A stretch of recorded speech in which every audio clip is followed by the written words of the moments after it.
नमस्कार, मैं हूं आपके साथ हर्ष भारद्वाज। आप देख रहे हैं महाराष्ट्र फाइल, जिसमें आज हम आपको बताएंगे दो भाइयों के नजदीक आने से कांग्रेस क्यों है बेचैन। बताएंगे आपको कांग्रेस ने बीएमसी चुनावों के लिए क्यों पहले ही कर दिया बड़ा ऐलान। बात करेंगे बढ़ते कोरोना वायरस की। बताएंगे आपको महाराष्ट्र में और कितनी होगी बारिश। दिखाएंगे आपको उस हादसे की दर्दनाक तस्वीर जिसने उठाए कई बड़े सवाल। लेकिन उससे पहले एक नजर टॉप हेडलाइन पर। क्या महाराष्ट्र में टूट जाएगा कांग्रेस उद्धव ठाकरे का गठबंधन? संजय निरुपम ने दिया बड़ा संकेत। ना शरद ना उद्धव, महाराष्ट्र में अकेले चुनाव लड़ सकती है कांग्रेस। महाराष्ट्र में घातक हो रहा कोरोना, 12 नए मरीजों की पुष्टि, 76 वर्षीय महिला की मौत। मुंबई, पुणे, नागपुर समेत महाराष्ट्र में बारिश का तांडव, 10 की मौत, नदियां उफान पर, तटीय जिलों में अलर्ट जारी। महाराष्ट्र के जलगांव में बड़ा हादसा, पुल से नदी में गिरी बस, कई लोगों के मरने की खबर। बिहार चुनाव से ठीक पहले महाराष्ट्र में उद्धव ठाकरे का अपने भाई राज ठाकरे से मिलन चर्चा में है। दोनों भाई शनिवार को वर्ली में एक मंच पर आए, लेकिन कांग्रेस ने इस कार्यक्रम से दूरी बनाए रखी। ऐसे में सवाल खड़ा हो रहा है कि क्या इंडिया गठबंधन यानी महाविकास आघाड़ी अब महाराष्ट्र में बचेगा? राज से उद्धव के मिलन के बाद भी क्या कांग्रेस और शिवसेना यूबीटी साथ रहेंगे? एकनाथ शिंदे की अगुवाई वाली शिवसेना के नेता संजय निरुपम ने ठाकरे भाइयों के मिलन के बाद महाविकास आघाड़ी एमवीए को नया नाम दे दिया है। निरुपम ने कहा कि ये एमवीए नहीं बल्कि टीबीए, ठाकरे विकास आघाड़ी है।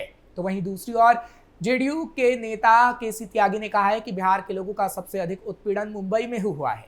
ऐसे में कांग्रेस को शिवसेना यूबीटी यानी उद्धव ठाकरे से अपना गठबंधन तोड़ लेना चाहिए। संजय निरुपम ने सोशल मीडिया प्लेटफॉर्म एक्स पर लिखा है कि कांग्रेस को घटाकर कल एक नया राजनीतिक गठबंधन बना है। पहले ये एमवीए था, अर्थात महाविकास आघाड़ी। इसका नया नाम टीबीए होना चाहिए, ठाकरे विकास आघाड़ी।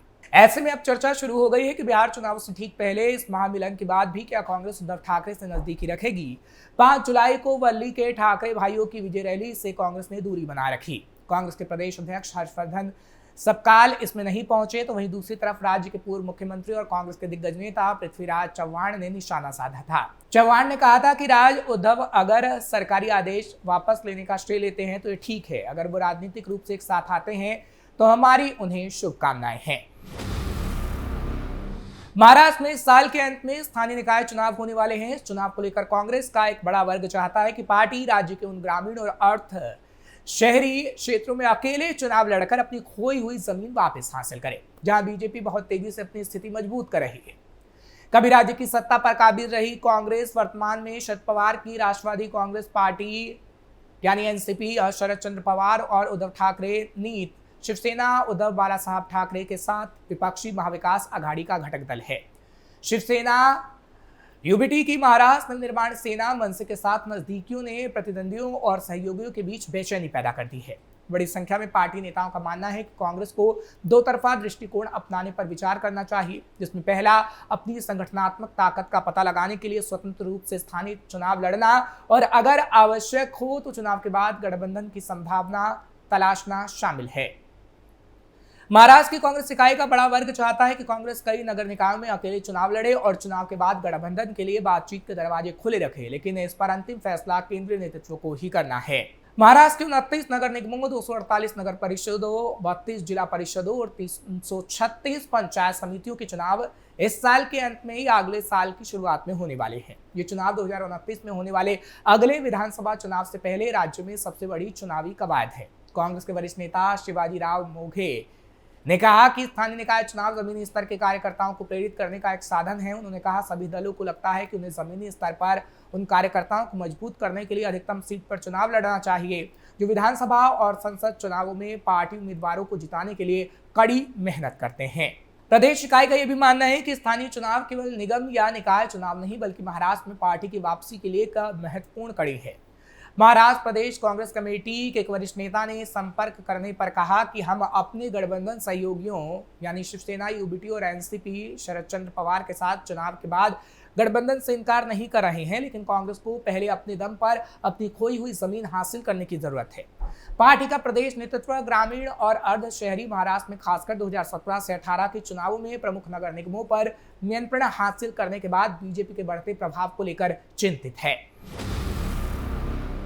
देश भर में एक बार फिर धीरे धीरे कोरोना वायरस अपने पैर पसार रहा है। इसी क्रम में शनिवार को भी महाराष्ट्र में कोरोना वायरस के 12 नए मामले सामने आए और इतवार को भी ऐसे ही मामले देखने को मिले। इतना ही नहीं, एक महिला की मौत भी हो गई है। ये जानकारी राज्य के स्वास्थ्य विभाग के अनुसार दी गई है। इस साल तक जनवरी से अब तक राज्य में कुल 2559 लोग कोरोना से संक्रमित हो चुके हैं और 41 लोगों की मौत हो चुकी है। शनिवार को कोल्हापुर की 76 साल की महिला की कोरोना से मौत हो गई और इतवार को भी एक और व्यक्ति कोरोना पॉजिटिव पाया गया है। शनिवार को जिन 12 नए मरीजों की रिपोर्ट पॉजिटिव आई उसमें पुणे से 4 मरीज, मुंबई से 2 मरीज, ठाणे जिला से 2 मरीज, नागपुर से 2 मरीज, कोल्हापुर से 1 मरीज और गढ़चिरौली से 1 मरीज शामिल है। कुल मिलाकर मुंबई में इस साल अब तक 1007 मरीज मिल चुके हैं। इसमें से 551 मरीज जून महीने में मिले और जुलाई के पहले 5 दिनों में 15 नए मरीज सामने आए हैं। वही बात इस वायरस से संक्रमित लोगों के सुधार की करें तो राज्य में अब तक 2466 लोग कोरोना से ठीक हो चुके हैं, यानी ज्यादातर मरीजों के हालात में सुधार हुआ है और वो घर लौट चुके हैं। इस साल अब तक महाराष्ट्र में 32,842 कोरोना टेस्ट किए जा चुके हैं। साथ ही स्वास्थ्य विभाग ने लोगों से अपील की है कि वो सतर्क रहें, भीड़ भाड़ से बचें, साफ सफाई का ध्यान रखें और बीमार महसूस होने पर तुरंत डॉक्टर से संपर्क करें। महाराष्ट्र के कई हिस्सों से भारी बारिश के चलते लगभग 10 लोगों की मौत की खबर आ रही है। ज्यादातर मौतें बिजली गिरने से हुई हैं। मुंबई समेत महाराष्ट्र के अधिकांश हिस्सों में लगातार बारिश हो रही है। कई जगह बाढ़ जैसे हालात हो गए हैं। रेलवे ट्रैक से लेकर घरों तक पानी भर गया है। इधर मौसम विभाग ने रत्नागिरी और रायगढ़ जैसे तटीय जिलों के लिए रेड अलर्ट और पालघर, ठाणे, सिंधुदुर्ग और पुणे, सतारा और कोल्हापुर के घाट के लिए ऑरेंज अलर्ट जारी किया है। राष्ट्रीय आपदा मोचन बल यानी एनडीआरएफ और राज्य आपदा मोचन बल यानी एसडीआरएफ की टीम राहत और बचाव कार्यों के लिए तैनात की गई है। राज्य आपदा प्रबंधन विभाग की रिपोर्ट के मुताबिक बीते 24 घंटे में कहा जा रहा है कि रायगढ़ और सिंधुदुर्ग साथ ही साथ ठाणे में काफी तेज बारिश हो सकती है। मुंबई, सिंधुदुर्ग, धुले, नासिक, संभाजीनगर, नंदुरबार और अमरावती में मौत की घटनाएं हालांकि बारिश से हो चुकी हैं, जिसमें अधिकतर मौत आसमानी बिजली गिरने से हुई है। कोंकण क्षेत्र की प्रमुख नदियों में रत्नागिरी जिले की जगबुड़ी नदी चेतावनी स्तर से ऊपर बह रही है। आपदा प्रबंधन रिपोर्ट में कहा गया है कि अगर जलस्तर और बढ़ता है तो नदी के किनारे बसे खेड़, अलसुरे, चिंघर और प्रभुवाड़ी गांव प्रभावित हो सकते हैं। बीएमसी ने कहा, भारतीय मौसम विभाग ने मुंबई महानगर क्षेत्र यानी मुंबई शहर और उपनगरों में भारी बारिश की चेतावनी जारी की है। किसी भी आपात स्थिति में मदद के लिए या आधिकारिक जानकारी के लिए बीएमसी के मुख्य नियंत्रण कक्ष के हेल्पलाइन नंबर 1916 पर संपर्क करें। इसका मतलब है कि अगर मुंबई में कोई मुश्किल में हो तो बीएमसी की हेल्पलाइन 1916 पर फोन करें। बारिश की वजह से मुंबई में सेंट्रल, वेस्टर्न और हार्बर रेलवे की ट्रेनें 5 से 10 मिनट तक देरी से चल रही हैं। वसई विरार इलाके में रविवार शाम से ही बारिश हो रही है। शहर के कई निचले इलाकों में पानी भर गया है। इससे ट्रैफिक और लोगों की रोजमर्रा की जिंदगी में परेशानी हो रही है। राज्य सरकार के मुताबिक सभी संभागीय आयुक्तों और जिलाधिकारियों को सतर्क रहने और राहत बचाव कार्य करने के लिए तैयार रहने को कहा गया।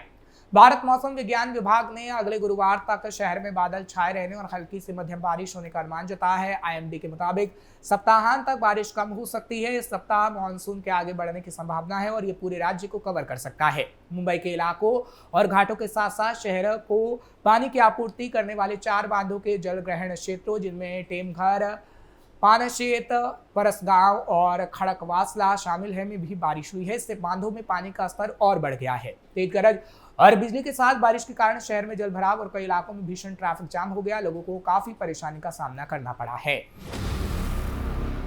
महाराष्ट्र के जलगांव जिलों में रविवार सुबह भीषण सड़क हादसा हुआ। जिले के आमोदा गांव के पास एक निजी लग्जरी बस पुल से नीचे मोर नदी में जा गिरी। ये बस मध्य प्रदेश के इंदौर से महाराष्ट्र और भूसावल की ओर जा रही थी। हादसे में अब तक 3 लोगों की मौत की खबर आ चुकी है। हालांकि 25 से ज्यादा लोग घायल बताए गए हैं। हादसा सुबह करीब 6 बजे हुआ जब बस पुल पर चढ़ते समय चालक का वाहन से नियंत्रण हट गया। बस पुल की बैरिकेड तोड़ते हुए सीधी नदी में जा गिरी। गनीमत रही कि नदी में पानी नहीं था, जिससे बड़ी जनहानि टल गई। स्थानीय ग्रामीण और पुलिस ने तुरंत मौके पर पहुंचकर राहत और बचाव कार्य शुरू किया है। घायलों को नजदीकी निजी अस्पताल में भर्ती कराया गया है, जिनमें से कुछ की हालत गंभीर बताई गई है। दुर्घटनाग्रस्त बस MP 099009 को क्रेन की मदद से बाहर निकाला गया। इस हादसे के बाद मोर नदी पर बने पुल की सुरक्षा और सड़क की हालात पर सवाल उठने लगे हैं। फैजपुर अमोदा मार्ग पर 1 महीने में 20 से ज्यादा हादसे हो चुके हैं। आरोप है कि इस सड़क पर ब्रेक लगाते समय वाहन फिसलते हैं, जिससे दुर्घटनाएं हो रही हैं।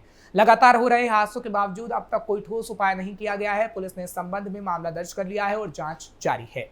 दरअसल गाड़ी जब डिवाइडर से टकराई तब यह हादसा पेश आया। हालांकि ये कहा जा रहा है कि वहां पर कई ऐसे हादसे होते रहे हैं, लेकिन सवाल यह है कि उस हादसे को अब तक प्रशासन रोकने में नाकामयाब साबित हुआ है। फिलहाल महाराष्ट्र फाइल में बस इतना ही। कल फिर महाराष्ट्र की कई खबरों के साथ आपके सामने हाजिर होंगे। आपको खबर कैसी लगी कमेंट सेक्शन में जरूर बताएं। खबर को लाइक शेयर करें। कैपिटल टीवी को सब्सक्राइब करना मत भूलिएगा।